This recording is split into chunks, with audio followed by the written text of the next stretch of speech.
श्री गिरिराज जी मंदिर छोड़ करके आते थे। हमारे यहाँ ब्रज में आज भी नियम है कि दोपहर में 12 बजे ठाकुर जी का मंदिर बंद हो जाते हैं सब जगह। 12-1 बजे सारे मंदिर बंद हो जाएंगे वृंदावन में। ठाकुर जी सोते नहीं है, ठाकुर जी गैया चराने जाते हैं। वृंदावन में तो बनचारी है ना ठाकुर जी, इसलिए गैया चराने गए ठाकुर जी। और वही बीच का जो समय है 12 बजे से लेकर के 4-5 बजे तक का, वृंदावन में श्री कृष्ण का अनुभव 2 समय में हो सकता है, या तो 12:30-1 बजे से लेकर के 4:30 बजे तक, या फिर रात्रि 10 बजे से लेकर के सुबह 6 बजे तक। या तो पूरी रात्रि आपको श्री कृष्ण अनुग्रह करा सकते हैं, या ये दोपहर का समय जो वन चारण के लिए ठाकुर जी जाते हैं। तो गोविंद दास जी, गोविंद स्वामी जी प्रत्यक्ष में देखने में तो गवैया हैं। रोको एक लीला सुनाए फिर गाएंगे आगे का पद। वो देखने में कौन है? बोले कि मंदिर में जाते हैं ठाकुर जी को पद सुनाते हैं,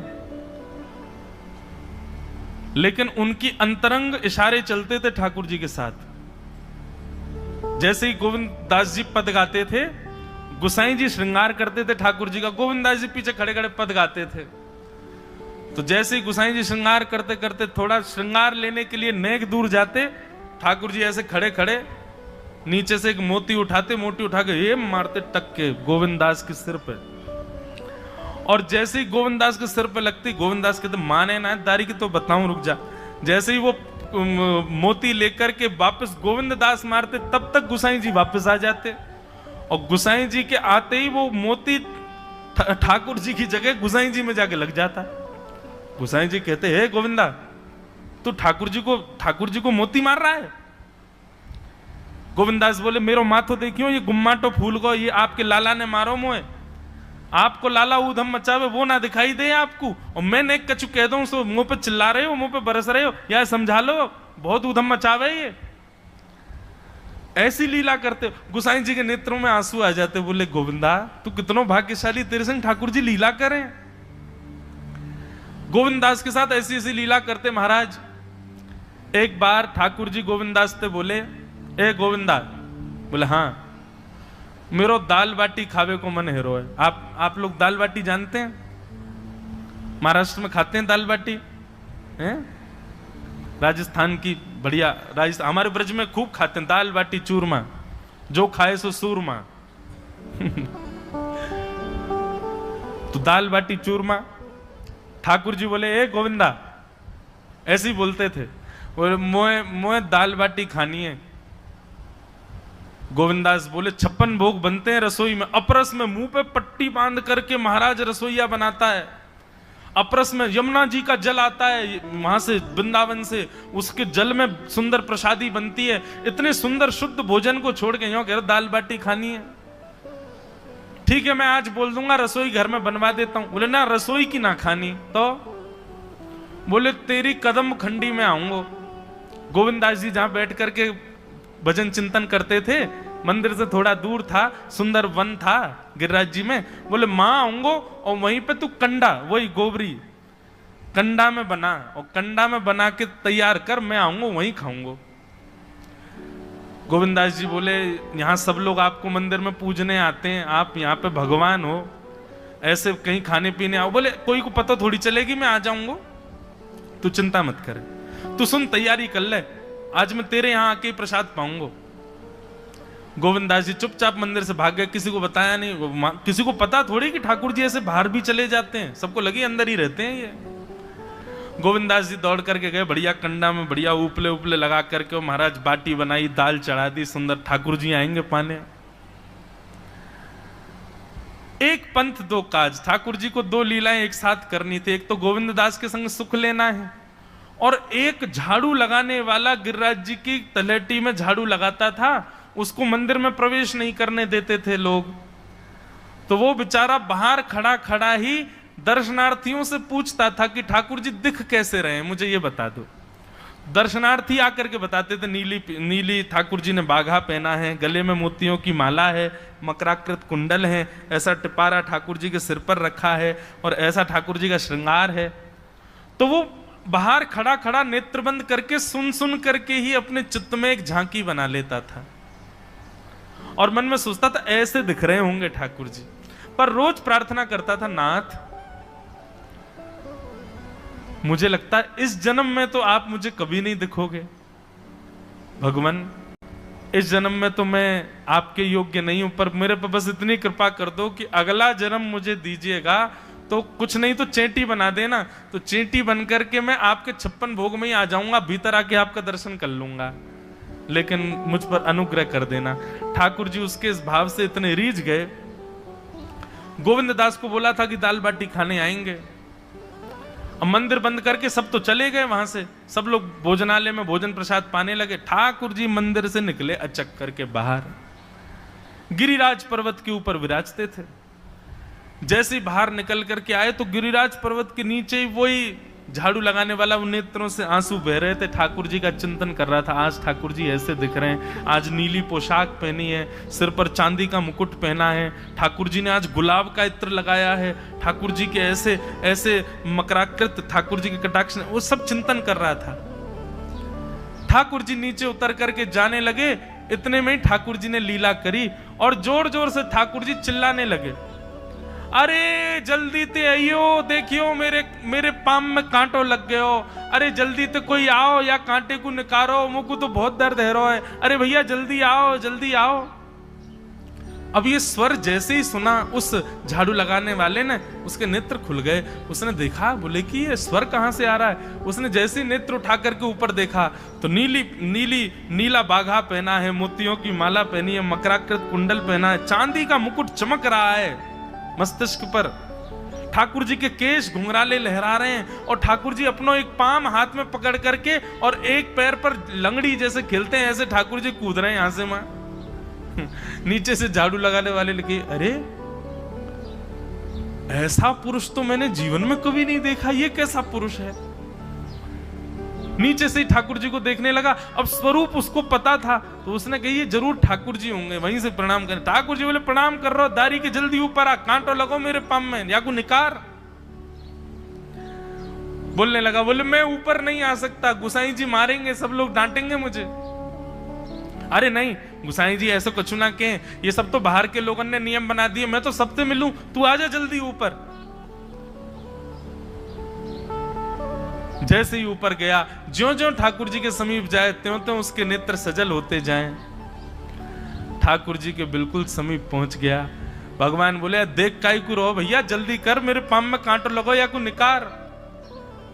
जिन चरण कमलों के स्पर्श के लिए सदा लक्ष्मी लालायित रहती है, ठाकुर जी ने उसकी गोद में अनायास अपने चरण रख दिए। बोले जल्दी कांटो निकार, कांटो लगो मेरे पाम में। अब वो ठाकुर जी के सुंदर तलवों को अपने हाथ से ऐसे देख रहा है, ढूंढ रहा है कहाँ कांटा लगा है, कहीं उसको कांटा मिल गया।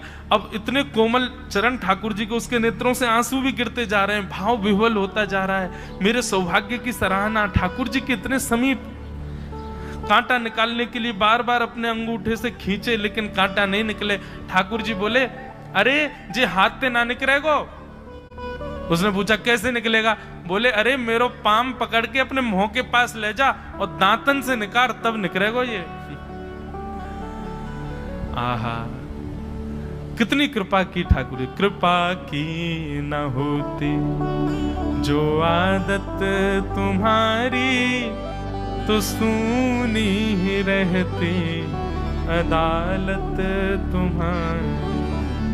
जो दीनों के दिल में जगह तुम न पाते, तो किस दिल में होती हिफाजत तुम्हारी। कृपा की न होती जो आदत तुम्हारी, तो सूनी ही रहती अदालत तुम्हारी।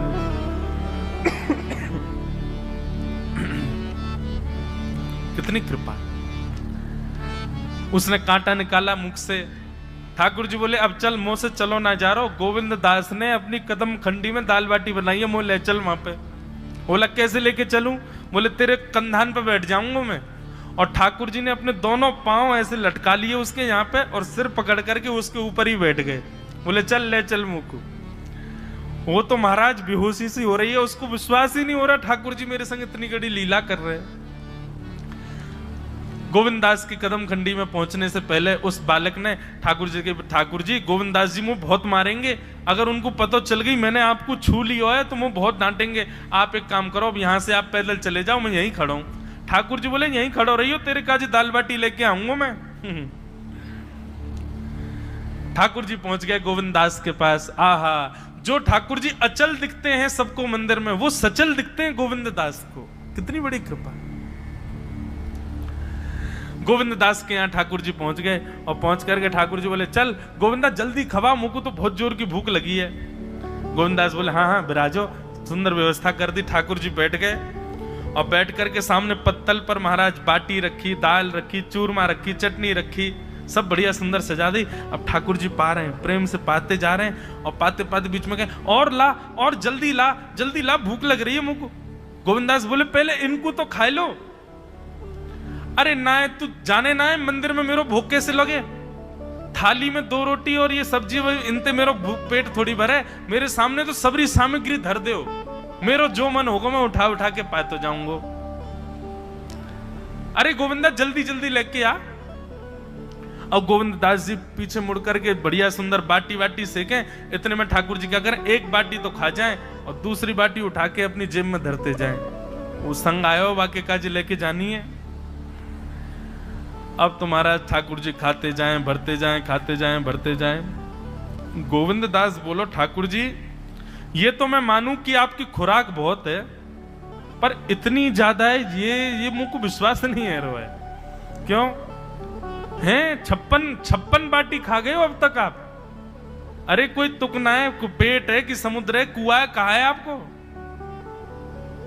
ठाकुर जी बोले अच्छा दारी के ऐसे बोले, चलो जाऊंगा मैं। अरे नहीं नहीं जय जय आप तो पाओ। ठाकुर जी तो जेब में भरते जा रहे थे। अब ठाकुर जी का पेट भर गया। ठाकुर जी बोले चल भैया गोविंदा अब पेट भर गया, नेक्स्ट देर हम एक पेड़ के नीचे बैठ के नेक्स्ट सुस्ताए लें, फिर बाकी बाद मंदिर में जाएंगे, 4 बजे मंदिर खुल जाएगा दर्शन देने। जैसे ही ठाकुर जी खड़े भये महाराज, सोई उनकी पीतांबरी फैल गई। पीतांबरी फैली। गोविंददास बोले जय जय ये बाटी खाए के आप इतनी जल्दी मोटे कैसे है गए? ये पेट आपको है तो सही, लेकिन ये इतना चौड़ो कैसे है गो? और पेट कोई खावे तो वो आगे की तरफ निकले, ये कोने में कैसे निकल रहा है? ये दोनों तरफ पेट बाहर कैसे आ रहा है आपको? ठाकुर जी ने ना कछु ना कछु, नहीं नहीं नहीं दिखाओ। अब तो महाराज गोविंददास ने पकड़ के जैसे ही पकड़े तो अंदर से बाटी निकल आई। जे बाटी कौन के काजे भर के ले जा रहे हो? सही सही बताइयो लाला, कौन के काजे? कोई और सखा बना लियो तुमने मेरे अलावा? गोविंददास जी बाहर गए, बाहर जाकर के देखा तो एक वृक्ष के पीछे वो झाड़ू लगाने वाला बैठा था। अच्छा तो अब जे आपको सखा बन गए, जे आपको मित्र है गयो, या के काजे बाटी भर के ला रहे हो? ठाकुर जी के अच्छा अरे भैया ठीक है, अब तू सबंत कह मत दियो कि मैं यहाँ के संग आयो, यहाँ के संग खेलूं। अरे बेचारो बड़ो प्रेम करे मोते, ये भूखो बेचारो, मैंने सोची यहाँ के काजू बाटी ले चलूं। गोविंददास जी के चित्त में एक क्षण के लिए तो ये भाव आ रहा है कि ठाकुर जी कितने प्रेमी हैं, लेकिन बाहर से कैसा दिखा रहे हैं? बोले स्वयं ने इतने सारे ग्रंथ निर्माण करा दिए, 4 वेद लिखवा दिए, उन पुराणों में शुद्धि, पवित्रता, अपरसता सबके इतने नियम बना दिए, और खुद क्या कर रहे हो हैं? कोई के सिर पर बैठ के घूम रहे हो, कहीं जा रहे हो, कछु भी खा रहे हो। ठाकुर जी बोले अब ये सब नियम तो मानवन के लिए है ना, हम तो जय जय हैं, हम थोड़ी करेंगे इन नियमन को। बोले चुपचाप चलो और आचमन करो, शुद्धि करो, तब जाइयो मंदिर में। वहीं गोविंद कुंड के पास में गोविंददास जी ने जबरदस्ती ठाकुर जी बैठा दिए। बोले हाथ में जल लो। ठाकुर जी जल लेकर के बैठे। बोले अब करो अपवित्र पवित्रो वा सर्वावस्थांगतो पिवा। ठाकुर जी आचमन कर रहे हैं, अपनी पवित्र कर रहे हैं ऊपर से लेकर नीचे तक। इतने में ही गोविंददास बोलते बोलते बोलते बोलते पीछे के गए और ठाकुर जी की पीठ पे जाकर के एक धक्का दियो महाराज, पूरे ठाकुर जी डुबा दिए कुंड में। ठाकुर जी पूरे ऊपर से नीचे तक भीज गए। ठाकुर जी बोले दारी के तेरी शिकायत करूंगो, गुसाई जी तक कहूंगो तू ऐसे करे मेरे संग। गोविंददास बोले मैं बता दूंगा तुम कौन कौन के कंधान पे चढ़ के घूमो। आप मंदिर के लिए इतना नियम बना रखो है, नहा के आओ, धो के आओ, हाथ पांव खासा करके आओ, और कुछ अपवित्र वस्तु मत छीलेना, अपरस में रहना, गीला वस्त्र तन पे होना चाहिए, आपकी सेवा के लिए इतने नियम, और खुद क्या कर रहे हो? ऐसे गोविंद दास वो कह रहे हैं, यद्यपि रूप गुण शील सुधरता, इन बातन न रिझई है, प्रीतम